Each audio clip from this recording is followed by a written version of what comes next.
કરજણ આત્મીય સંસ્કાર ધામ પોલીસ છાવણીમાં ફેરવાયો।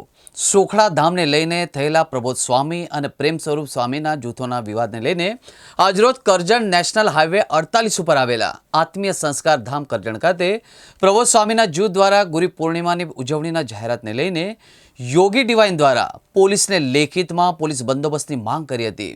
ઉલ્લેખ કરવામાં આવ્યો હતો કે આત્મીય સંસ્કાર ધામમાં પ્રબોધ સ્વામી ગ્રુપ દ્વારા કોઈ મંજૂરી માંગવામાં આવી નથી। સ્થળ ઉપર પ્રબોધ સ્વામી જૂથના સત્સંગીઓ ભેગા થયા હતા। પોલીસે મંજૂરી ન આપતા સત્સંગીઓ દ્વારા હોલની બહાર બેસી સ્વામિનારાયણ ધૂન બોલાવી હતી। ગુરુ પૂર્ણિમા ઉજવે છે, ખૂબ દુઃખદ સમાચાર છે।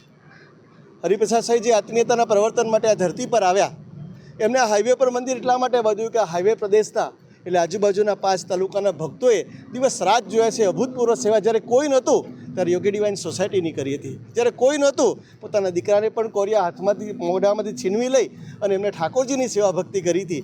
એ ભક્તોની સાચા અર્થમાં ભક્તિ થાય, એ ભક્તોના આત્માનું ઉત્થાન થાય, એટલા માટે આત્મીય સંસ્કારધામ સ્વામીજી હાઈવે પર બનાવ્યું હતું। સમગ્ર ગુજરાતને ભારત વર્ષનો કોઈ પણ યુવાન કે કોઈ પણ ભગત અહીંયા રોડ પરથી પસાર થાય ને તો એ શાંતિથી અહીંયા દર્શન કરી શકે, ચાય નાસ્તો કરી શકે અને પોતે આત્મીયતાનું આરાધના કરી શકે, ગુરુના અનંત ઋણને સ્વીકાર કરી શકે, એટલી ભાવનાથી હરિપ્રસાદ સ્વામીજીએ આ હાઈવે ઉપર અહીંયા મંદિર બાંધ્યું હતું, સંસ્કાર કેન્દ્ર બાંધ્યું હતું। આજે દુઃખદ સમાચાર છે કે સંતોએ જ બહાર રહીને અહીંયાથી દર્શન કરીને, અહીંયાથી દંડવટ કરીને આજે એપીએમસીના હોલમાં જઈને સભા કરવી પડે છે। હશે ભગવાન સ્વામિનારાયણ બધું જોઈ રહ્યા છે। હરિપ્રસાદ સાહેબ બધાને સદબુદ્ધિ આપે અને આનંદસભર રહીએ, બધા જ ગુરુ પૂર્ણિમા અમે અહીંયા ઉજવી શકીએ એ ભગવાનના શ્રીચરણોમાં કાકુલીભરી પ્રાર્થના છે। ગુરુ પૂર્ણિમાના મંગલકારી શુભ દિવસે અમારા પ્રગટ ગુરુ હરિ પ્રબોધ જીવન સ્વામીના શ્રીચરણમાં એટલી જ પ્રાર્થના કરવી છે કે ગમે તે પરિસ્થિતિ નિર્માણ થાય પણ તુલસી જાકે મુખન સેની અમારી ભાવના અમારા હૃદયમાં સાચા અર્થમાં સ્થિર થાય, એ અમારી સાચી ગુરુ પૂર્ણિમા છે। ભગવાનના સંબંધવાળા ભક્તોને અમે સાચા અર્થમાં નમી શકીએ, એ અમારી સાચી ગુરુ પૂર્ણિમા છે। એ સામે આવે ત્યારે એની ચરણરત બની શકીએ, એ સાચી ગુરુ પૂર્ણિમા છે। જે રાહ હરિપ્રસાદ સ્વામી ચીધી ગયા છે, એ રાહને સાચા અર્થમાં અમે અનુસરી શકીએ, એ રાહ પ્રમાણે અમે જીવી શકીએ, એ સાચી અમારી અંજલિ છે, સાચી ગુરુ પૂર્ણિમા છે। અમારા તમામ સંતો વતી, તમામ સહિષ્ણુ સેવકો વતી, અહીંયા પધારેલા તમામ કાર્યકર્તા અમરીશો અને યુવકો વતી ભગવાનના શ્રીચરણોમાં ફરી એકવાર પ્રાર્થના છે, ગુરુહરિના ચરણોમાં ફરી પ્રાર્થના છે કે આપ જે માર્ગને ચીધી ગયા છો, જે આત્મીયતા શબ્દ લઈને આ ધરતી પર આવ્યા છો, એ આત્મીયતા શબ્દ અમારા જીવનના સાચા અર્થમાં સાર્થક થાય, સાચા અર્થમાં અમે અમારી ગુરુ પૂર્ણિમા પોતાની બનાવી શકીએ, એ માટે અમને કોઈનું જોયા સિવાય આવું જીવન જીવવા માટે સાચા બળબુદ્ધિને શક્તિ આપે, એ જ ભગવાન સ્વામિનારાયણ, હરિપ્રસાદ સ્વામી અને ગુરુ હરિ પ્રબોધ સ્વામીના શ્રીચરણમાં અંતરની પ્રાર્થના। યોગી ડિવાઇન સોસાયટી હરિધામ સોખડા એ પબ્લિક ટ્રસ્ટ છે।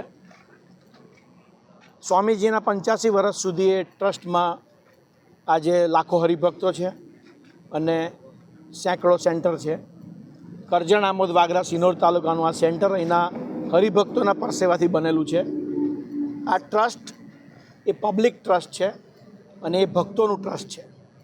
આ સંતોનું એમના દ્વારા નોટિસમાં જણાવેલું છે કે હરિધામ સોખડાના વાયડીએસના સંતો છે। આ એમનો પાસપોર્ટ, એમનું આધાર કાર્ડ, એમનું પાન કાર્ડ તમામ યોગી ડિવાઇન સોસાયટી હરિધામ સોખડાનું છે। અમારા હરિભક્તોના પણ એક અમરીશ નંબર છે, એ બી હરિધામ સોખડાના છે।